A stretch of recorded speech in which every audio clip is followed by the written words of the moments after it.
Pro Football Weekly is profiling every fantasy football position. Right now, we're talking defense. First thing, let's just talk general philosophy. How soon is too soon to take a defense? You're asking the wrong guy, man. I take them either the last round or the second last round, with kicker being the other guy. And the reason I did that, I looked back. I did a little homework assignment, Adam.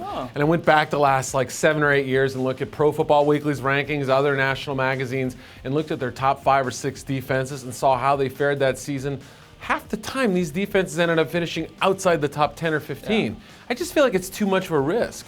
However, the Steelers, I think, are usually the safest bet year in, year out. Usually you take them, you're all right. They're number 1, as always, in our PFW rankings. But could a team like the Eagles now, with all these new-look guys, jump into that territory? You know, there's a lot of buzz for the Eagles and all the moves they've made. I do think they're going to be a better defense than they were last season. We have to remember where they came from. The pass defense was terrible last year at times. So still kind of settling on some of the personnel. I'm not sure they're going to be a turnover machine like everybody else does. Defensive line's an issue. And linebacker. Who are those guys? Can you name their starting linebackers? I can't. Well, you probably should. I'm sure you will by the end of the season.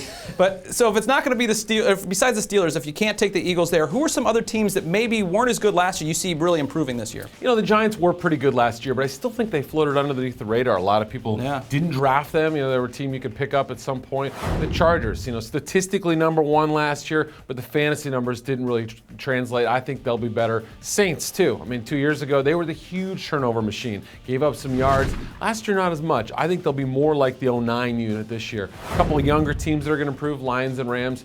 I really think those defensive coaches, those head coaches, Spagnuolo and Schwartz, are going to really get their guys to improve. Seems like there's a lot of buzz now for that Lions defense. We'll see if it actually comes to fruition. That is a look at the defenses in fantasy football. For full coverage of all things fantasy, check us out at ProFootballWeekly.com.